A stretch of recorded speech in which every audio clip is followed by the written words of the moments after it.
Olá, pessoal!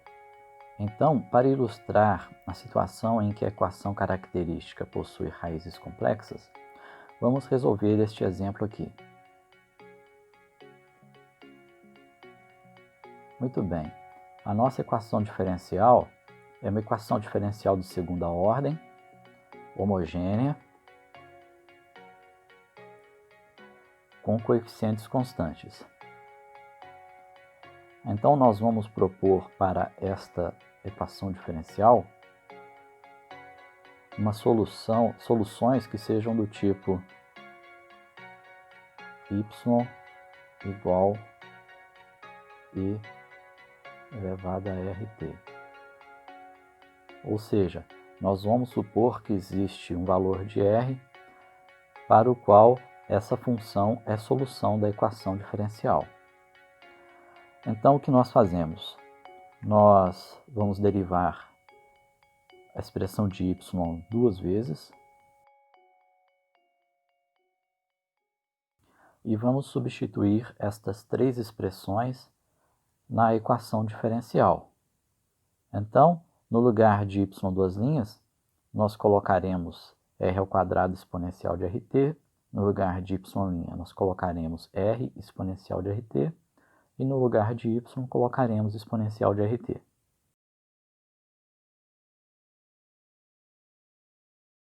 Colocando a exponencial de rt em evidência, nós obtemos isso. Como a exponencial de rt é diferente de zero para qualquer valor de r, então, para que esta igualdade seja satisfeita, o que precisa ser igual a zero é este fator que está entre parênteses.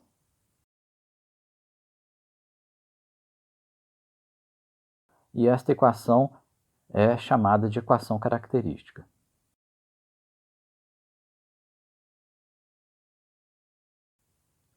Resolvendo esta equação, nós teremos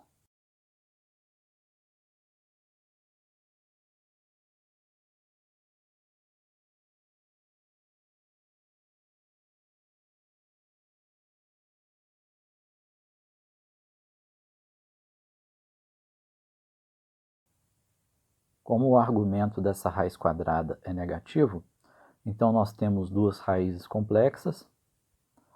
Nós estamos então chamando R1 a raiz complexa igual a 1 mais 2i e R2 a raiz 1 menos 2i. Ou seja, a parte real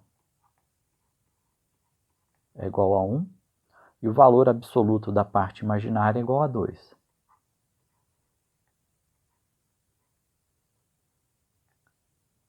Dessa forma, a proposta de solução, que é essa exponencial aqui, nós temos então duas possibilidades, duas exponenciais complexas. Uma exponencial, uma solução quando nós usamos a exponencial de R1 vezes t, e uma outra solução que nós obtemos quando usamos a exponencial de R2 vezes t. E como essas exponenciais estão complexas, em vez de usar a letra y para representar essa solução, eu vou usar as letras u e v.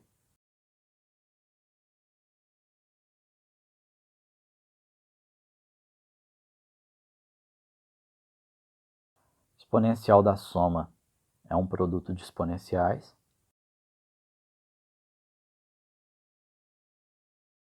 Quando nós chegamos nesse ponto, nós usamos a fórmula de Euler.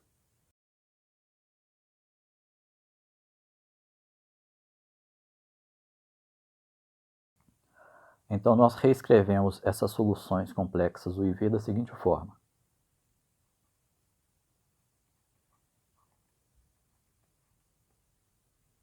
Nós repetimos a exponencial real. E essa exponencial complexa, então, nós aplicamos a fórmula de Euler, substituindo, no nosso caso, θ por 2 vezes t.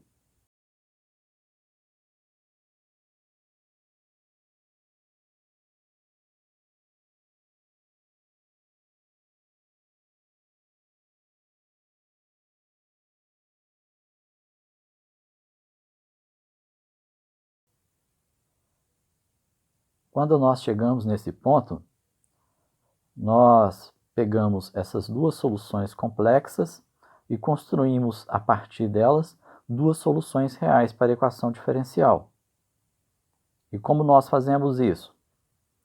Nós aprendemos que se duas funções são soluções da equação diferencial, então qualquer combinação linear dessas duas funções continua sendo uma solução da equação diferencial. Então vamos considerar a combinação linear, que é essa daqui, U mais V. Quando fazemos U mais V, a parte imaginária cancela com a parte imaginária, e teremos então 2 vezes a exponencial de t cosseno de 2t.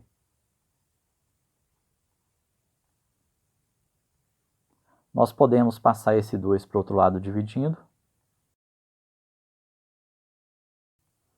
Então essa combinação linear de duas soluções da equação diferencial é uma solução da equação diferencial, com a vantagem de que agora esta solução da equação diferencial é uma função real. E esta solução nós chamaremos de y1. Para obtermos uma segunda solução real para a equação diferencial, nós vamos fazer a combinação linear U menos V. Quando fazemos U menos V, a parte real cancela com a parte real e teremos 2 vezes a exponencial de t, seno de 2t, vezes i.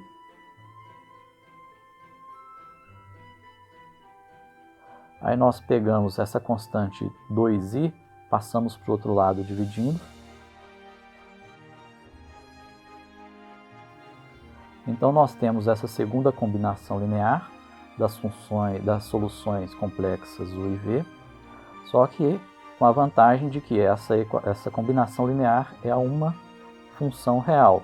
Portanto, nós temos essa função real como solução da equação diferencial. E esta solução nós chamaremos de y2.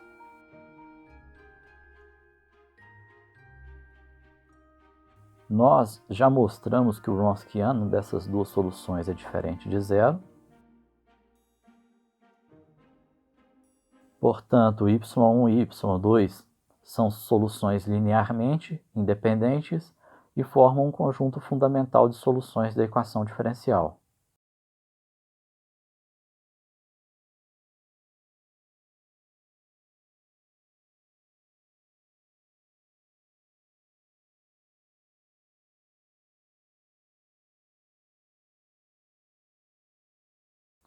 Portanto, o conjunto de todas as combinações lineares possíveis de y1 e y2 forma a família de soluções da equação diferencial, e nós temos a seguinte solução geral para a nossa equação diferencial.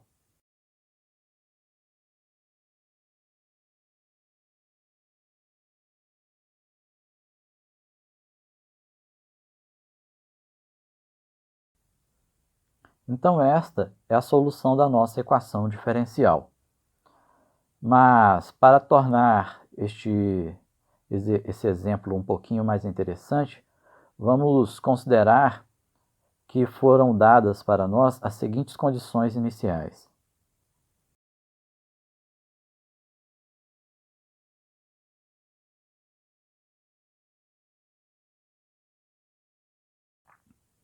Ou seja, vamos supor que no início do problema tivesse sido fornecido para nós essas duas condições iniciais aqui.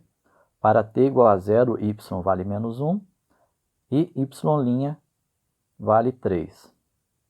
Então, conhecendo a solução geral, que nós já obtemos, nós aplicamos essas condições iniciais e assim determinamos os valores dessas constantes C1 e C2, tais que a solução que nós encontramos satisfaz tanto a equação diferencial quanto as condições iniciais. Aplicando essa condição inicial, nós temos o seguinte.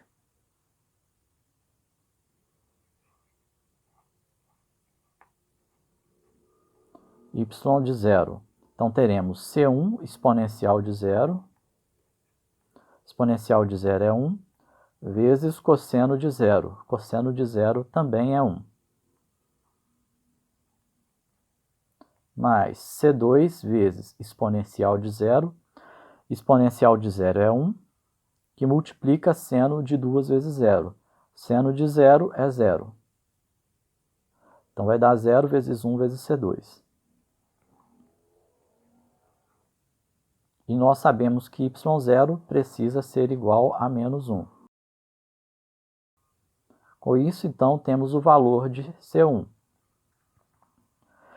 Para aplicarmos esta condição inicial, nós precisamos derivar a solução geral. Para derivar isso daqui, a derivada da soma é a soma das derivadas, e a derivada de cada um desses termos, nós precisamos aplicar a regra do produto.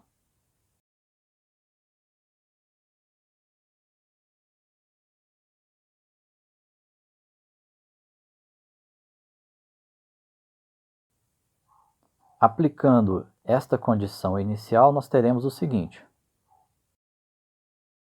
Teremos aqui, então, menos 2 vezes C1, que nós já vimos que vale menos 1, vezes a exponencial de t, exponencial de zero é igual a 1, que multiplica seno de 2 vezes zero.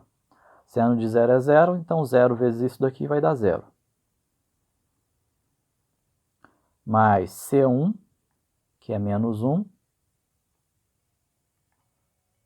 exponencial de zero é igual a 1, vezes cosseno de 2 vezes zero. Cosseno de 2 vezes zero é 1. 2C2, exponencial de zero é 1, e cosseno de zero também é 1. Mais C2, exponencial de zero, seno de zero.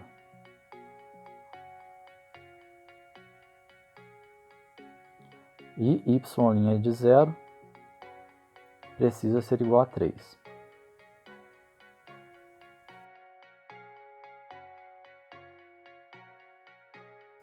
Agora nós pegamos essas constantes C1 e C2 que nós obtemos e substituímos na solução da equação diferencial, a solução geral.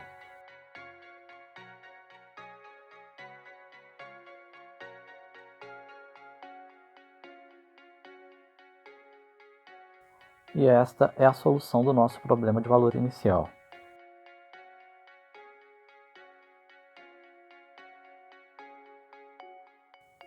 Então, espero que vocês tenham gostado e encerramos esta videoaula.